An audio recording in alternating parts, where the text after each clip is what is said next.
தளபதியின் அன்பை பெற்ற மாவட்ட செயலாளர் மரியாதைக்குரிய தோழர் சபீன் அவர்களுக்கும் மேடையில் அமர்ந்திருக்கின்ற முன்னணி பொறுப்பாளர்களுக்கும் இங்கு திரளாக கலந்து கொண்டிருக்கின்ற உங்கள் அனைவருக்கும் என்னுடைய முதற்கண் வணக்கத்தை தெரிவித்துக் கொள்கின்றேன். கூட்டிய இருப்பு கூட்டின் கதவு திறக்கப்பட்டது, சிறுத்தையை வெளியில் வா என்ற சிறுத்தை கூட்டங்களாக எளியன உன்னை இகழ்ந்தோர் நடுங்க புலி என செயல் செய்ய புறப்படு வெளியே என்ற தளபதியின் புலி கூட்டங்களாக பணிபீடத்திலே வெட்டப்படுவதற்கு நாங்கள் ஒன்றும் ஆடுகள் அல்ல, தளபதியின் சிங்கங்கள் என்று கொட்டும் மலையிலும் சிங்கமாக இங்கு திரண்டிருக்கின்ற தளபதியின் தோழர்களாகிய உங்கள் அனைவருக்கும் என் சிறந்தாழ்ந்த வணக்கத்தை தெரிவித்துக் கொள்கின்றேன். அரசியல் என்பது வியாபாரம் கிடையாது, அரசியல் என்பது பொழுதுபோக்கு கிடையாது, அரசியல் என்பது சமூக பணி, அரசியல் என்பது மக்கள் பணி. மக்களே மக்களுக்காக மக்களால் நடத்தப்படுகின்ற ஆட்சி என்னாச்சு? மக்களாட்சி. ஆனால் தமிழ்நாட்டில் நடந்து கொண்டிருப்பது மக்களாட்சியா கேடுகட்ட மன்னராட்சியா? கேடுகட்ட மன்னராட்சியை வீழ்த்துவதற்காக மக்களின் துணையோடு இளைஞர்களின் படையோடு வரக்கூடிய மக்கள் தலைவர் தான் வெற்றி தலைவர் தளபதி அவர்கள். ஊழல் இல்லாத ஒரு ஆட்சியை உருவாக்குவதற்காக, வாரிசு அரசியலை வீழ்த்துவதற்காக, பெண்களுக்கு பாதுகாப்பு நிறைந்த ஒரு ஆட்சியை உருவாக்குவதற்காக ஐயா எம்ஜிஆர் அவர்களுக்கு பிறகு தமிழ்நாட்டில் மிகப்பெரிய கரிஸ்மாட்டிக் லீடர் வெற்றி தலைவர் தளபதி அவர்கள். சொல்றாங்க நம்ம திமுக கும்பல், நம்ம பங்காளிஸ், நாங்கள் 75 ஆண்டுகள் பவள விழா கொண்டாடிய கட்சி, எங்களை யாராலும் வீழ்த்த முடியாது. அண்மையில ஒரு அமைச்சர் சொல்லியிருக்கிறாரு, அவர்களை அதான் நம்மள லெப்ட் ஹேண்ட்ல டீல் பண்ணுவாங்களா? என்ன ஹேண்ட்? எங்க தலைவர் தமிழ்நாட்டின் பிராண்ட், தமிழ்நாட்டினுடைய அடையாளமாகவும் தமிழ்நாட்டினுடைய முகமாகவும் தமிழ்நாட்டினுடைய முகவரியாகவும் இருக்கக்கூடிய ஒரே தலைவர் தலைவர் தளபதி அவர்கள். நீங்க 75 ஆண்டுகள் இல்ல, இன்னும் பல்லாண்டுகள் ஆனால் கூட வரலாற்றிலேயே இப்படிப்பட்ட ஒரு எதிர் தலைவரை நீங்கள் சந்தித்திருக்கவே மாட்டீங்க. தமிழ்நாட்டுடைய முதலமைச்சர் மாண்புமிகு ஐயா ஸ்டாலின் அவர்கள் புலம்பிக் கொண்டிருக்கிறாரு, கதறிக் கொண்டிருக்கிறாரு, எப்படியாவது நமது மகனுக்கு பட்டாபிஷேகம் செஞ்சிடலாம், முதலமைச்சர் என்கின்ற அந்த அரியணையில் அமர வைத்து விடலாம் என்று கனவு கண்டீர்கள். அந்த கனவை தவிடுபடியாக்கியவர் என்ற தலைவர் தளபதி அவர்கள். அவர் ஒரு சாதாரண தலைவர் கிடையாது, மக்களிடமிருந்து வரக்கூடிய மக்கள் தலைவர். மிகப்பெரிய மகுடத்தை வேண்டாம் என்று தூக்கி எறிஞ்சிட்டு வராரு. பேர் வேண்டாம், புகழும் வேண்டாம், பணமும் வேண்டாம், என்னை இந்த இடத்திற்கு உயர்த்திய தமிழ்நாட்டு மக்களுக்கு சேவை செய்ய வேண்டும் என்று மிகப்பெரிய ஆற்றலோடு வராரு, தியாக உணர்வோடு வராரு. அவரை போயிட்டு கூத்தாடி அப்படின்றீங்க. சரி, எங்க தலைவர் கூத்தாடி, நாங்கள் பெருமையா சொல்றோம், எங்க தலைவர் கூத்தாடி தான். ஐயா ஸ்டாலின் அவர்களே, உங்களுடைய மகன் உதயநிதி ஸ்டாலின் அவர்கள் சுதந்திர போராட்ட தியாகியா? இந்தி திணிப்புக்காக போராடினாரா? செக்கிழுத்தாரா? சிறை சென்றாரா? அவரே கூத்தாடி தானையா? சினிமாவில் நடனமாடிய ஒரு நபர் தானே ஐயா ஸ்டாலின் அவர்களே. நீங்களே சினிமாவில் நடித்த ஒரு நடிகர் தானே. உங்க அப்பா முத்துவேல் கருணாநிதி ஸ்டாலின் அவர்களும் சினிமாவுக்கு வசனம் எழுதிய ஒரு நடிகர் தானே. நடிகராக இருந்து கொண்டு எங்களை பார்த்து நடிகர் என்று சொல்வதற்கு அசிங்கமாக இல்லையா? கேவலமாக இல்லையா? அயோக்கியத்தனமாக இல்லையா? தன் பின்னாடி திரண்ட லட்சக்கணக்கான ரசிகர்களை வெறும் ரசிகர்களாக வைத்துக் கொள்ளாமல் தொண்டர்களாக மாற்றிய மாபெரும் தலைவர் என்ற தலைவர் தளபதி அவர்கள். ஐயா காமராஜர் அவர்கள் நாடார் தலைவர் கிடையாது, நாடாண்ட தலைவர் என்று இளம் தலைமுறையிடம் கொண்டு போய் சேர்த்த பெருமை எங்கள் தலைவர் தளபதி அவர்கள். அண்ணல் அம்பேத்கர் அவர்கள் சாதி தலைவர் கிடையாது, அவர் சாதித்த தலைவர், தேசிய தலைவர், உலக தலைவர் என்று அண்ணல் அம்பேத்கர் அவர்களை பட்டி கொட்டி எங்கும் கொண்டு போய் சேர்த்த வரலாற்று பெருமை எங்கள் தலைவருக்கு இருக்கு. எத்தனை திமுக கட்சியை சார்ந்தவர்கள் அண்ணல் அம்பேத்கர் அவர்களை இளம் தலைவரோட கொண்டு போய் சேர்த்திருக்கீங்க? ஐயா காமராஜர் அவர்களை எத்தனை பேர் கொண்டு போய் சேர்த்திருக்கீங்க? அஞ்சலையம்மாள் என்கின்ற சுதந்திர போராட்ட தியாகி, அந்த பெண் வீராங்கனையை உலகத்திற்கு அறிமுகம் செய்து வைத்த மாபெரும் தலைவர் எங்கள் தலைவர் தளபதி அவர்கள். திமுக செய்ததா? அதிமுக செய்ததா? அம்மையார் வேலுநாச்சியார் அவர்களை இளம் தலைமுறையிடம் கொண்டு போய் சேர்த்த மாபெரும் வரலாற்று தலைவராக எங்கள் தளபதி இருக்கிறாரு. இதுதான் தலைமை பண்பு. தன் ரசிகர்களை ரசிகர்களாக வைத்துக் கொள்ளாமல் அவர்களை அரசியல் படுத்துறாரு. அந்த ரசிகர் மன்றத்தை நற்பணி மன்றமாக மாற்றுறாரு. அந்த நற்பணி மன்றம் மக்கள் இயக்கமாக மாறுது. அந்த மக்கள் இயக்கம் தமிழக வெற்றி கழகமாக உருவாகி இருக்கு. இந்த தமிழக வெற்றி கழகம் தான் 2026 சென்ட் ஜார்ஜ் கோட்டையில் தமிழ்நாட்டின் முதலமைச்சராக, மண்ணின் மகனாக, மக்களின் தலைவராக இருக்கக்கூடிய எங்க தலைவர் தளபதி அவர்கள் உட்காரப்படுறார். தமிழ்நாட்டில் 3 எழுத்து மந்திரம் மிகப்பெரிய தாக்கத்தை ஏற்படுத்தியிருக்கு. அண்ணா என்கின்ற 3 எழுத்து எப்படி தமிழ்நாட்டில் மிகப்பெரிய புரட்சியை ஏற்படுத்தியதோ, எம்ஜிஆர் என்கின்ற 3 எழுத்து தமிழ்நாட்டில் எப்படி மிகப்பெரிய எழுச்சியை ஏற்படுத்தியதோ, வெற்றி தலைவர் விஜய் என்கின்ற 3 எழுத்து தமிழ்நாட்டில் புரட்சியையும் எழுச்சியை ஏற்படுத்தும். டிஎம்கே என்கின்ற 3 எழுத்தை டிவிகே என்கின்ற 3 எழுத்து வீழ்த்தும். காலம் நமதே, களம் நமதே என்று இந்த களம் எங்களுக்கு சாதகமாக இருக்கு. நாங்க எல்லாவற்றையும் எதிர்கொள்வதற்கு தயாராக இருக்கிறோம். உங்களுடைய முகத்திரைகளை கிழிப்பதற்கு தயாராக இருக்கிறோம். பொய்யான வாக்குறுதிகளை சொல்லி மக்களை ஏமாற்றி பித்தலாட்டம் செய்து சுரண்டி கொண்டிருக்கீங்க. அப்போ உங்களை இந்த கயவர்களை வீழ்த்த வேண்டிய கடமை நமக்கு இருக்கா இல்லையா? நம்மள சொல்லுவாங்க டிவிகே டிவிகே டிவிகே அப்படின்னு சொன்னீங்கன்னா டிவிக்கிறவங்க அப்படின்னு வரும்னு ஒரு நகைச்சுவை பேச்சாளர், ஒரு ஆபாச பேச்சாளர் திண்டுக்கல் லியானி சொல்றாரு. நான் என்ன சொல்றேன்னா, டிஎம்கே டிஎம்கே டிஎம்கே ஸ்பீடா நீங்களே சொல்லுங்க. சொல்லுங்க. டிமிக்கி டிமிக்கி டிமிக்கி டிமிக்கி டிமிக்கி டிமிக்கி டிமிக்கி வரும். அப்ப 4 ஆண்டுகளாக மக்களிடம் டிமிக்கி செய்து கொண்டிருக்கின்ற கட்சியாக திமுக இருக்கு. எல்லா பெண்களுக்கும் நாங்கள் 1000 ரூபாய் தருவோம் என்று சொல்லி தான் ஓட்டி கேட்டாங்க. தாய்மார்கள் நீங்க உட்கார்ந்துருக்கீங்க. நீங்க தான் மிகப்பெரிய ஒரு மாற்றத்தை உருவாக்க போறீங்க தமிழ்நாட்டுல. உண்மையை மட்டும் சொல்லுங்க. எல்லாருக்கும் 1000 ரூபாய் தரேன்னு சொல்லிதான் நீங்க டிஎம்கே ஓட்டு போட்டீங்க. 1000 ரூபாய் கொடுத்தாங்களாமா? அப்ப இந்த கட்சி, இந்த ஆட்சி டிமிக்கே இல்லையா? அப்ப நான் உண்மையதான் சொல்லியிருக்கிறேன். மாணவர்களுடைய கல்வி கடனை ரத்து செய்வேன் என்று சொன்னார்களா இல்லையா? செஞ்சாங்களா? அப்ப டிமிக்கி கட்சி தானே. சிலிண்டருக்கு ரூபாய் 100 மானியம் தரேன்னு சொன்னாங்களா இல்லையா? கொடுத்தாங்களா? அப்ப டிமிக்கி கட்சி தானே. அப்ப வாயை திறந்தாலே பொய்யையும் பித்தலாட்டையும் செய்து கொண்டிருக்கின்ற கட்சி எந்த கட்சி? திமுக கட்சி, திமுக ஆட்சி. அப்ப இதை வீழ்த்த வேண்டிய கடமை நமக்கு இருக்கா இல்லையா? அப்போ மக்களிடமிருந்து வரக்கூடிய ஒரு மக்கள் தலைவரால், ஒரு கரிஸ்மாட்டிக் லீடரால் மட்டும்தான் அது முடியும். அப்படிப்பட்ட ஒரு கரிஸ்மாட்டிக் லீடராகத்தான் நம்ம தலைவர் இருக்கிறார். தமிழ்நாடு முழுவதும் தமிழக வெற்றி கழகம் எந்த நலத்திட்ட உதவிகளை செய்தாலும் காவல்துறை வைத்து அடக்குவது, ஒடுக்குவது, முடக்குவது, தளபதியினுடைய பேனரை கிழிப்பது, தோழர்களை வேலை செய்ய விடாமல் தடுப்பது, இதையெல்லாம் காவல்துறையை வைத்து, அரசாங்கத்தை வைத்து, அதிகாரத்தை வைத்து திமுக நம்மளை நசுக்க நினைக்கிறது. அதிகாரத்தில் இருக்கின்ற அதிகாரிகளே, உங்களுக்கு ஒன்றே ஒன்று சொல்றேன். பேனர்ல இருக்கிற எங்க தளபதியினுடைய முகத்தை உங்களால் கிழிக்க முடிகிறது. தமிழ்நாட்டில் இருக்கின்ற 7 கோடி மக்களுடைய இதயத்தில் எங்க தலைவர் தளபதி அவர்கள் இருக்கிறார். எல்லாருடைய இதயத்தையுமே நீங்க கிழிப்பீங்கன்னா கருத்தியல் ரீதியாக களமாடுங்க, கொள்கை ரீதியாக களமாடுங்க. அதை எதிர்கொள்வதற்கு நாங்கள் தயாராக இருக்கிறோம்.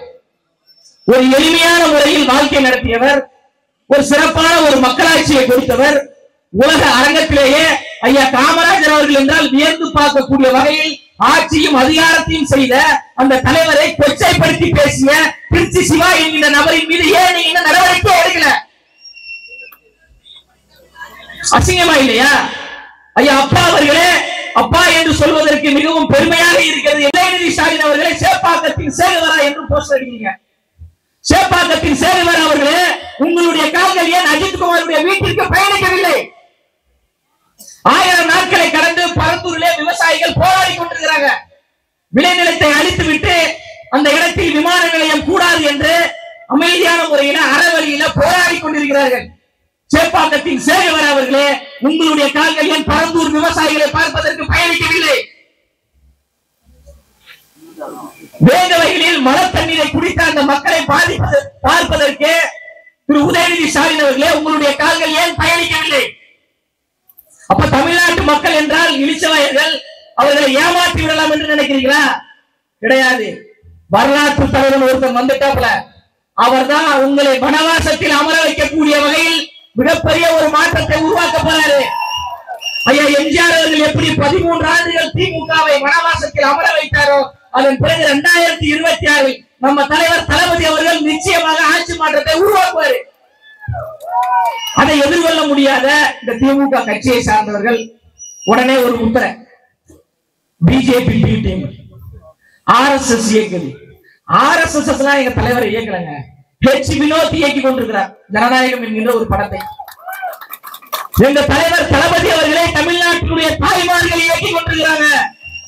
எங்க தலைவர் தளபதி அவர்களை இங்கே பிறந்திருக்கின்ற இளம் தலைமுறையினர் இயக்கி கொண்டிருக்கிறாங்க. பிஜேபியோடு ஒட்டும் கிடையாது, உறவும் கிடையாது என்பதில் எங்க தலைவர் மாநாட்டில் உறுதியாக சொல்லிட்டாங்க. திமுக கட்சி தாங்க பிஜேபி என்கின்ற ஒரு கட்சியை தமிழ்நாட்டில் வளர்த்து விட்டவர்களே இவர்கள் தான். 1999 பிஜேபியோடு கூட்டணி வைத்த அயோக்கியர்கள் யார்? கலைஞர் அவர்களின் ஆட்சி பெற்ற சின்னம் தாமரை. தாமரைக்கு வாக்களிப்பு வெட்கமே இல்லாமல் வீதி வீதியாக ஓட்டு கேட்ட அயோக்கியர்கள் யார்? அப்ப திமுக அயோக்கிய கட்சியே இல்லையா?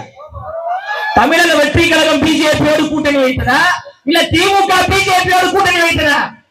தமிழக வெற்றி கழகத்தை சார்ந்த தோழர்கள் நாங்க தாமரைக்கு வாக்கு சேகரிக்க போனோமா, இல்ல திமுக கட்சியை சார்ந்தவர்கள் தாமரைக்கு வாக்கு கேட்பதற்காக போனீங்களா? 2001 சட்டமன்ற தேர்தலில் பிஜேபியோடு கூட்டணி வைத்த அயோக்கியர்கள் யார்? யார் திரும்ப திரும்ப அயோக்கியம் அயோக்கியம் சொல்றாங்க?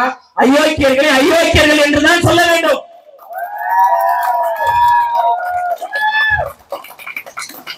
சொட்ட மண்டையில கூட முடி மலரும். தமிழ்நாட்டில் தாமரை ஒருபோதும் மலராது. பிஜேபி என்கின்ற ஒரு மத பிளவுவாத கட்சியை, பிஜேபி என்கின்ற சாதி பிளவுவாத கட்சியை, பிஜேபி என்கின்ற தமிழர் விரோத கட்சியை யார் ஏற்றுக்கொண்டாலும் ஏற்றுக்கொள்ளாவிட்டாலும் தமிழக வெற்றி கழகம் முதன்மையாக நின்று பிஜேபியை எதிர்க்கும். பிஜேபியோடு ரகசிய கூட்டணி வைத்துக் கொண்டு, மறைமுக கூட்டணி வைத்துக் கொண்டு, இப்ப சமீப காலமாக நேரடியாக கூட்டணி வைத்துக் கொண்டிருப்பவர்கள் திமுக கட்சியை சார்ந்தவர்கள்.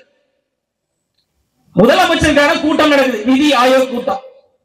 கடந்த 3 ஆண்டுகளாக செல்லாத முதலமைச்சர் அவர்கள் அவசர அவசரமாக டெல்லி சென்று அந்த கூட்டத்திற்கு ஏன் போறீங்க? 1000 கோடி மோசடி ஊழல் டாஸ்மார்க்ல. உதயநிதி ஸ்டாலின் அவருடைய தம்பி ஒருத்தர் அதில் மாட்டிக்கிட்டார். அந்த தம்பியை காப்பாற்றுவதற்காக ஐயா ஸ்டாலின் அவர்கள் அவசர அவசரமாக டெல்லி சென்று அங்க பிரதமரை நீங்க போய் பாக்குறீங்க, நீட் தேர்வை ரத்து செய்ய வேண்டும் என்பதற்காக என்றைக்காவது ஒரு முறை ஐயா ஸ்டாலின் அவர்கள் டெல்லி சென்றதுண்டா? கச்சத்தீவை மீட்பதற்காக ஐயா ஸ்டாலின் அவர்கள் டெல்லி சென்றதுண்டா? அப்போ உங்க குடும்பத்துக்கு ஒரு பிரச்சனை, உடனே போறீங்க. வாலியவர்கள் மிக அருமையான வரிகள்லாம் சொல்லியிருக்கிறாங்க இது போன்ற கயவர்களுக்கு. சிலர் ஆசைக்கும் தேவைக்கும் வாழ்வுக்கும் வசதிக்கும் ஊரார் கால் பிடிப்பார், ஒரு மானம் இல்லை அது ஈனம் இல்லை அவர் எப்போதும் வால் பிடிப்பார். யாருக்கு சொல்லியிருக்காருன்னா ஐயா ஸ்டாலின் அவர்களுக்கு சொல்லியிருக்கிறாரு.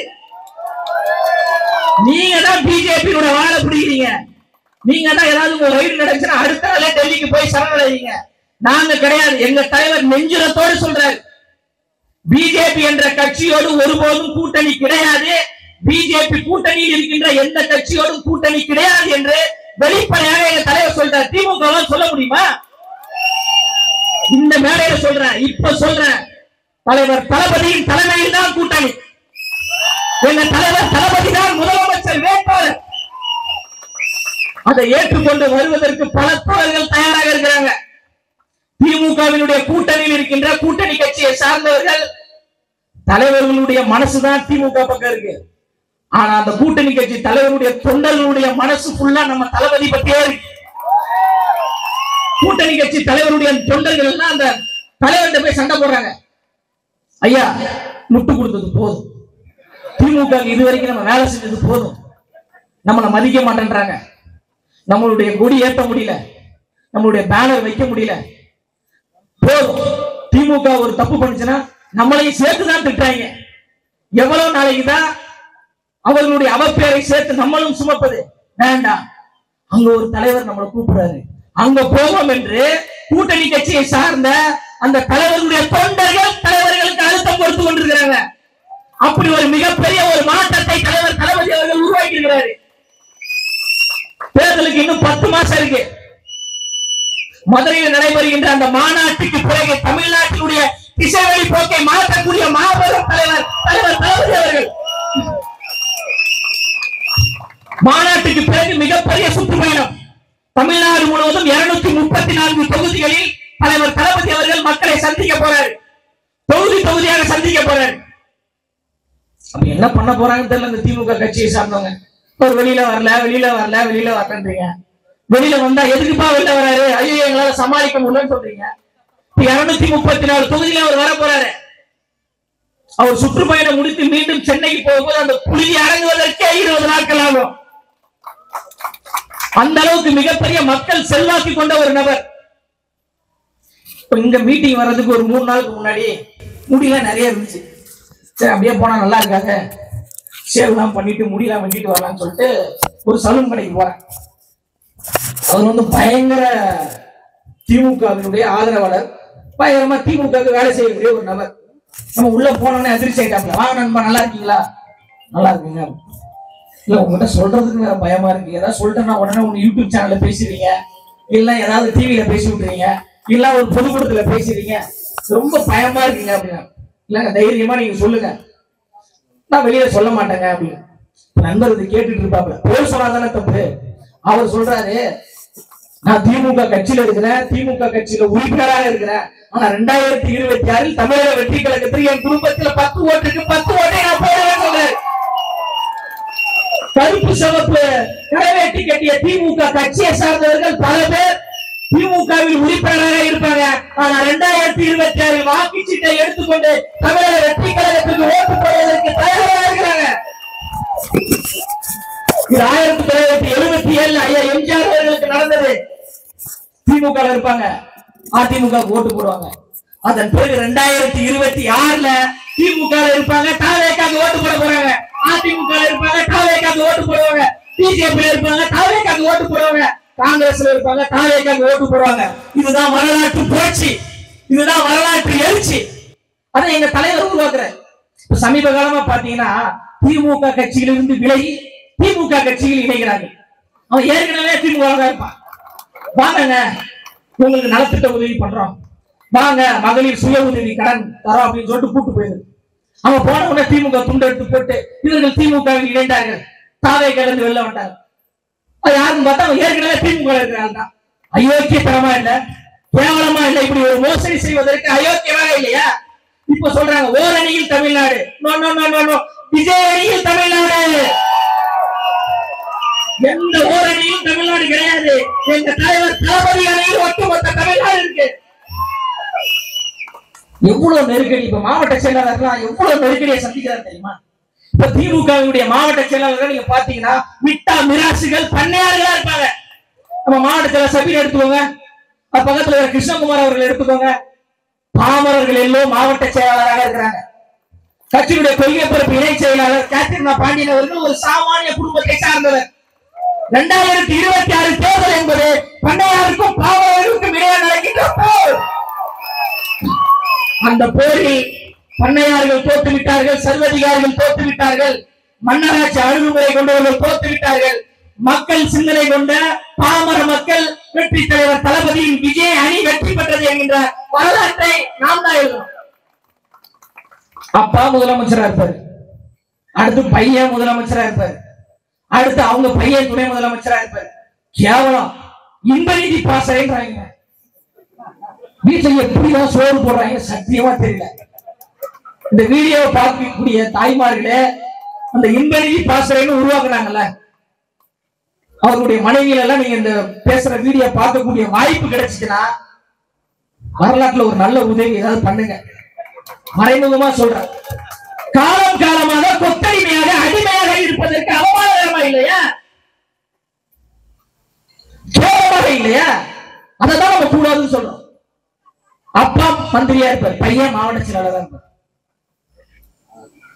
அப்பா நாடாளுமன்ற உறுப்பினராக இருப்பார், பையன் மாவட்ட செயலாளராக இருப்பார்.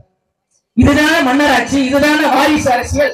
மன்னராட்சி கூடாது என்று ஜனநாயகம் உருவாக வேண்டும் என்றுதானே நம்முடைய தலைவர்கள் எல்லாம் போராடி ஜனநாயகத்தை உருவாக்கி இருக்கிறாங்க.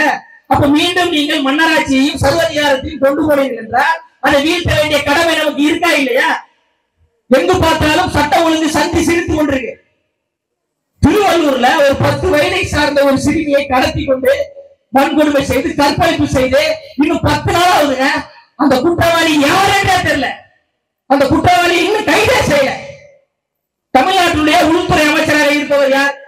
ஐயா ஸ்டாலின் அவர்கள். அப்பா அப்படின்றீங்க. உன்னுடைய மகளையா கற்பழிச்சு வச்சிருக்காங்க. உன் மகளால அவங்க வன்புணர்வு செஞ்சிருக்கிறாங்க. அப்பாவுக்கு துடிக்கலையா? எங்கு திரும்பினாலும் கள்ளச்சாராயம் புழக்கம்.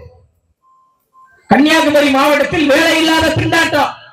நீங்க தான் தேர்தல் வாக்குறுதியில சொல்றீங்க ஆண்டிற்கு 10 லட்சம் இளைஞர்களுக்கு வேலை வாய்ப்பை நாங்கள் உருவாக்கி தருவோம் என்று இதே திமுக சொன்னதா இல்லையா? எத்தனை லட்சம் பேருக்கு வேலை வாங்கி கொடுத்திருக்கீங்க? கனிம வள கொள்ளை, இயற்கை கொடுத்த மிகப்பெரிய ஒரு கொடை கனிம வளம். அதை பாதுகாக்க வேண்டிய இந்த அரசாங்கம் லாரி லாரியாக கொள்ளையடிச்சிட்டு இருக்கு. அந்த கனிம வளத்தை கொள்ளையடிச்சுட்டு போற லாரியில ஆக்சிடென்ட் ஆகி எவ்வளவு பேர் சாவாங்க? இதெல்லாம் அப்பா ஸ்டாலின் அவர்களுக்கு தெரியலையா? கண் இருந்தும் குருடராக இருக்கீங்களா? காது இருந்தும் செவியடாக இருக்கீங்களா? நாங்க கத்துறது கேட்கலையா? கேட்கலனா பதவியே ராஜினாமா செய்து போங்க. இந்த மண்ணையும் மக்களையும் நேசிக்கக்கூடிய மக்களுக்கான தலைவர் தளபதி அவர்கள் இருக்கிறாரு. ஆட்சி செய்ய துப்பு இல்லையா? ஆட்சி செய்ய துணிவு இல்லையா? நிர்வாகம் செய்வதற்கு அட்மினிஸ்ட்ரேஷன் பவர் இல்லையா? தெரியலையா? தயவு செய்து போங்க சார். எவ்வளவு நாள் தான் போராடுறது? அஜித் குமாருக்கு நீதி என்று எங்க தலைவர் தளபதி அவர்கள் சென்னையில் மிகப்பெரிய ஒரு ஆர்ப்பாட்டத்தை முன்னெடுக்கிறார். இந்த கேவலம் துப்பு கட்ட இந்த அரசாங்கம் அந்த கூட்டத்தை தடுப்பதற்கு செங்கல்பட்டுல தடுக்கிறாங்க, தாம்பரத்துல தடுக்கிறீங்க, கன்னியாகுமரியில 20 கைது செய்றீங்க, கரூர்ல கைது செய்றீங்க, சேலத்துல கைது செய்றீங்க. யாரும் அந்த ஆர்ப்பாட்டத்திற்கு வந்து விடக்கூடாது என்று அவ்வளவு நெருக்கடிகளை கொடுத்தும் கூட சென்னையே திணறக்கூடிய வகையில் மக்கள் கூட்டம் வந்ததா இல்லையா? காட்டாற்று வெள்ளத்தில் கரைந்து செல்வதற்கு நாங்கள் ஒன்றும் கனிமங்கள் கிடையாது. அந்த காட்டாற்று வெள்ளத்தின் திசை வழி போக்கே மாற்றக்கூடிய கரும் பாறைகள் ஒன்றும் பண்ண முடியாதுங்க. தலைவர் எல்லாவற்றிற்கும் தயாராகத்தான் இருக்கிறார். எந்த பிரச்சனை வந்தாலும் எதிர்கொள்வதற்கு தயார் என்று அவரை தயார்படுத்திட்டாரு, தோழர்களை தயார்படுத்திட்டாரு. வாங்க சண்டை போடுவோம், கருத்தியல் ரீதியாக சண்டை போடுவோம் தான் சொல்றோம். இந்த மாவட்டத்தை சேர்ந்த அமைச்சர் மனோ தங்கராஜ் அவர்கள் சொல்றாரு இதெல்லாம் ரசிகர் கூட்டம் சொல்றாரு. ஐயா மனோ தங்கராஜ் அவர்களே, இங்கிருந்து நேரடியாக உங்களுக்கு சவால் விடுகிறேன். பாருங்கள், சமூக நீதியை பத்தி பேசுவோம், சமத்துவத்தை பத்தி பேசுவோம், ஜனநாயகத்தை பத்தி பேசுவோம், தமிழ்நாட்டுடைய வரலாறை பத்தி பேசுவோம், ஐயா காமராஜரை பத்தி பேசுவோம், அண்ணல் அம்பேத்கரை பத்தி பேசுவோம், கன்னியாகுமரிக்கு கன்னியாகுமரி என்று ஏன் பேர் வந்ததுன்னு பேசுவோம். ரசிகர் கூட்டமா? சின்ன பசங்களா? தளபதியின் சிங்க பசங்க. நேரடி சவால். இடஒதுக்கீடை பத்தி பேசுவாங்க. திமுகக்கு எப்படி உதயசூரியன் சின்னம் வந்தது என்று பேசுவோம், நாங்க பேசுவோம். உங்க கட்சியை சேர்த்து பேசுறோம். திக எப்படி உருவானதுன்னு நாங்க பேசுறதுக்கு தயாராக இருக்கிறோம். பெரியார் என்றால் யார்? பெரியார் எதற்காக போராடினார்? அந்த பெரியார் அவர்களை எதற்காக நாங்கள் கொள்கை தலைவராக வச்சிருக்கோம் பேசுவோம். வாங்க. பேசுவதற்கு தைரியம் இல்லாதவர்கள் உடனே ரசிகர் கூட்டம்.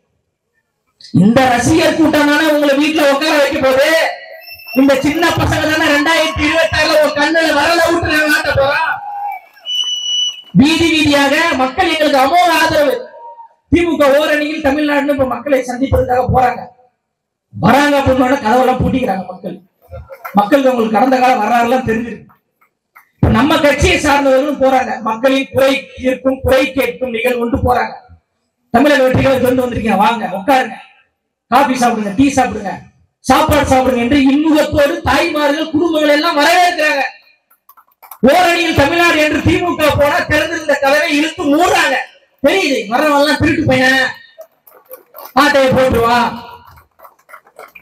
காலங்காலமாக 50 ஆண்டுகளுக்கு மேலாக தமிழ்நாடை சுரண்டி கொடுத்ததை தவிர இந்த அரசாங்கம் என்ன செய்வது? நீட்டுக்கான ரகசியம் எங்க? இரும்பு கரம் கொண்டு சட்டம் ஒழுங்கை பாதுகாப்பு என்று சொன்ன ஐயா ஸ்டாலின் அவர்களே, எங்க இரும்பு கரம்? எங்க பாரிஸ் இரும்பு கரம் எங்க போச்சு? ஒரு தேசிய கட்சியினுடைய ஒரு மாநில தலைவருங்க அண்ணன் ஆம்ஸ்ட்ராங் அவர்கள் வெட்டி படுகொலை செய்யப்படுற ஒரு மாநில தலைவருக்கு அந்த நிலைமை என்றால் சாமானிய மக்களுடைய நிலைமை. அண்ணா யூனிவர்சிட்டியில படிக்க போன ஒரு பெண்மணியை பாலியல் வன்முறை செய்யறான். யாரான்னு பார்த்தா திமுக கட்சியை சார்ந்தவங்க.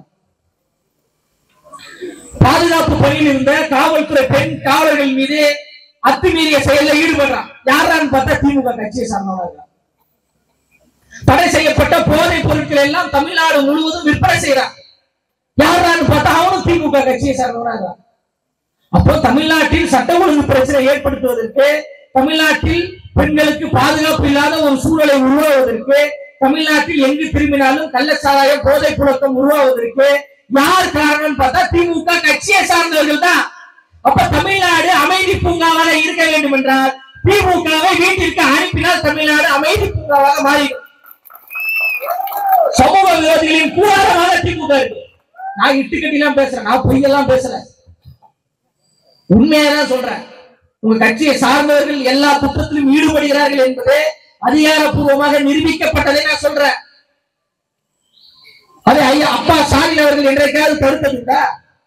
கூட்டணி கட்சியை சார்ந்த ஒரு நபர், நம்ம தலைவர் தளபதி அவர்கள் இளைய காமராஜரை போன்று கல்விக்காக உதவி செய்த அந்த நிகழ்வை ஒருத்தர் கொச்சைப்படுத்தி பேசினார், கேவலமாக பேசினார். பெரும் மரியாதைக்குரிய அப்பா ஸ்டாலின் அவர்களே அந்த கூட்டணி கட்சி தலைவரை அழைத்து கண்டித்ததுண்டா? பேசியதுண்டா? அங்கு பரிசு வாங்க சென்ற எல்லோருமே பெண் பிள்ளைகள், பெண் குழந்தைகள், தாய்மார்கள். அப்படி கொச்சைப்படுத்தி பேசாதீங்க, அது ரொம்ப தவறு என்று என்றைக்காவது கண்டித்ததுண்டா ஸ்டாலின் அவர்களே? வெக்கமே இல்லாமல் அப்பா அப்பா அப்பான்னு கூப்பிட சொல்றீங்க. நீங்க அப்பெல்லாம் கிடையாது. எங்களை பொறுத்தவரைக்கும் நீங்க ஒரு டப்பா. எல்லாவற்றையும் பார்த்து அமைதியாக இருப்பவர் எப்படி அப்பாவாக இருப்பாரு? படிப்படையாக மதுக்கடைகளை இழுத்து மூடுறேன்னு சொன்னீங்களா இல்லையா? எத்தனை கடையை இழுத்து மூடினீங்க சொல்லுங்க? எத்தனை கடையை இழுத்து மூடினீங்க? எதையுமே பண்ணல. குமரி மாவட்டத்திற்கு அவ்வளவு வாக்குறுதிகளை அள்ளி அள்ளி இறைத்தீர்களா இல்லையா? எத்தனை வாக்குறுதிகளை நிறைவேற்றிருக்கீங்க? எங்கு திரும்பினாலும் உங்க ஆட்சியின் மீது மிகப்பெரிய ஒரு அதிருப்தி. எதிர்த்து கேள்வி கேட்டா பொய் வழக்குகள் போடுவது, சிறையில் தள்ளுவது. இது ஒரு ஜனநாயக நாடு தானே? ஜனநாயக நாட்டில் கேள்வி கேட்பதற்கு உரிமை கிடையாதா? சினிமா காட்ட நாட்டை கொடுத்துறாதீங்க, சினிமா காட்ட நாட்டை கொடுத்துறாதீங்க. சினிமா காட்ட நாட்டை கொடுக்காம உங்களை போன்ற மக்களுடைய பணத்தை கொள்ளையடிக்கின்ற மயிலாடியுடைய நாட்டை கொடுக்க சொல்றீங்க. வார்த்தைகள் கொஞ்சம் தடிமனாகத்தான் இருக்கும். ஏன்னா இவங்க பண்ற வேலைகள் அப்படி. காவல்துறையை வைத்து மக்களுக்கு பாதுகாக்கக்கூடிய ஒரு அரசை உருவாக்க நிறுத்திவிட்டு தமிழக வெற்றி கழகம் என்ன வேலை செய்யும்? அவங்க யாரை போய் பார்க்கிறாங்க? அவங்களை எப்படி தடுக்கலாம்? அதற்காக அந்த காவல்துறையை சார்ந்தவர்கள் படித்து இந்த அதிகாரத்துக்கு வந்தாங்க. அதற்காக அந்த காவல்துறை சீருடை அணிந்தவர்கள் வேலை செய்து கொண்டிருக்கிறாங்க. மக்களுக்காக சேவை செய்ய வந்தவர்கள் காவல்துறையை சார்ந்தவர்கள், மக்களுக்கு உழைப்பதற்காக வந்தவர்கள் காவல்துறையை சார்ந்தவர்கள். அந்த காவல்துறையை சார்ந்து சேவை செய்ய அனுப்புவதை விட்டுவிட்டு தமிழக வெற்றி கழகத்தை நசுக்குவதற்கு பயன்படுத்துவதற்கு பற்றி அயோக்கியமா இல்லையா? நாங்க தைரியமா மேலே போட்டு துணிச்சாதானே கேட்கிறோம். பயப்படக்கூடிய ஆட்களை நம்ம கேட்போமா? துணிச்சலா எதிர்கொள்றோம்ல, களத்திலையும் சந்திப்பதற்கு தயார்னு சொல்றோம். நம்முடைய அரசியல் எதிரி திமுக சொல்லிட்டோம், கொள்கை எதிரி பிஜேபி சொல்லிட்டோம், கோட்பாடுகளை சொல்லிட்டோம். மதசார்பற்ற சமூக நீதி அரசியலை உருவாக்க வேண்டும் என்று தலைவர் சொல்லிட்டாரு. இந்த மண்ணுக்கான மக்களுக்கான ஆட்சியை உருவாக்க வேண்டும் என்று சொல்லிட்டாரு. ஒரு நேர்மையான ஒரு ஆட்சியை உருவாக்க வேண்டும் என்று சொல்லிட்டாரு. கொள்கை தலைவர்களை உருவாக்கிட்டாரு. இதுல என்ன பிழை இருக்கு? என்ன குறை இருக்கு? விவாதத்துக்கு வாங்கன்னா நம்ம சொல்றோம். இவர்களுக்கு தெரிஞ்சது எல்லாம் கூத்தாடி சினிமாக்காரு, கூத்தாடி சினிமாக்காரு. ஆமா, திரும்ப திரும்ப சொல்றேன், எங்க தலைவர் சினிமாக்காரு தான், கூத்தாடி தான். ரெட் லைட்டை வச்சு படம் எடுக்கும்போது உங்களுக்கு தெரியல? ஐயோ தெரியல. அப்ப தெரியல அவர் சினிமாக்காருன்னு. ரெட் லைட்ல வச்சு படம் பண்ணீங்களா இல்லையா? கோடி கோடியா சம்பாதிச்சீங்களா இல்லையா? அப்ப தெரியல எங்க தலைவர் சினிமாக்காருன்னு. சன் பிக்சரை வச்சு படம் எடுத்தீங்களா இல்லையா? அப்ப தெரியல எங்க தலைவர் கூத்தாடின்னு. அப்ப தெரியல எங்க தலைவர் சினிமாக்காருன்னு. அப்ப கோடி கோடியாக எங்க தலைவரை பயன்படுத்தி சம்பாதிச்சு இந்த சினிமாக்காரன்னு சொல்றீங்களா? பச்சை அயோக்கியத்தனமா இல்ல? அவர் சினிமாக்காரர் தான். எங்க தலைவர் நடிகராக இருந்து தலைவராக மாறினார். நீங்கள் எல்லாம் தலைவராக இருந்து கொண்டு நடிகர்களாக நடித்து கொண்டிருக்கீங்க. அதெல்லாம் அதிக நேரம் எடுத்துக்கொள்ள விரும்பல. மழை பெய்யுது. என்னதான் நடக்கும் நடக்கட்டுமே, இருட்டில் நீதி மறையட்டுமே, தன்னாலே வெளிவரும் தயங்காதே, தலைவன் இருக்கிறார். நம்மளுடைய பிராண்ட் நம்ம லெஃப்ட் ஹேண்ட்ல டீல் பண்ண சொன்னாங்களே, அந்த ஹேண்டுக்கு நம்ம சொல்றோம் எங்க தலைவர் தமிழ்நாட்டினுடைய பிராண்ட். செப்டம்பர்ல அந்த பிராண்ட் தமிழ்நாடு முழுவதும் வரப்போகுது. 2026 இந்த பிராண்ட் தான் தமிழ்நாட்டின் முதலமைச்சராக இருக்க போகிறார். அதனால எங்களை நசுக்கலாம், ஒடுக்கலாம், முடக்கலாம் என்பதை சிந்தித்துவிட்டு இந்த 4 ஆண்டுகளில் மக்களுக்கு நீங்க என்ன செஞ்சிருக்கீங்க, நான் இதை செஞ்சிருக்கிறேன், அதை செஞ்சிருக்கிறேன் என்று சொல்லி வாக்கு கேட்பதற்கு திமுகவுக்கு தைரியம் இருக்கிறதா என்று நேரடி சவால். 1000 ரூபாய் கொடுக்கிறது கேவலமா இல்ல? அப்புறம் இப்படின்றது அசிங்கமா பேசுறது. சிவாஜி கிருஷ்ணமூர்த்தின்னு ஒரு பேச்சாளர் வாயை திறந்தாலே கேவலமா பேசுறான். கேட்டா தலைமை கழக பேச்சாளர் தான். இதெல்லாம் அப்பாவுக்கு தெரியாதா? இதான் அப்பாவா? இதான் கேள்வி கேட்டா அப்பாவா? அப்பானா கண்டிக்கணுங்க. அப்பா கை தட்டி சிரிக்க கூடாது. ஐயா ஸ்டாலின் அவர்கள் சிரிக்கிறாரு. தலித் சமுதாயத்தை சார்ந்தவர்கள் எல்லாம் நீதிபதியாளர்களா? அது திமுக போட்ட பிச்சை.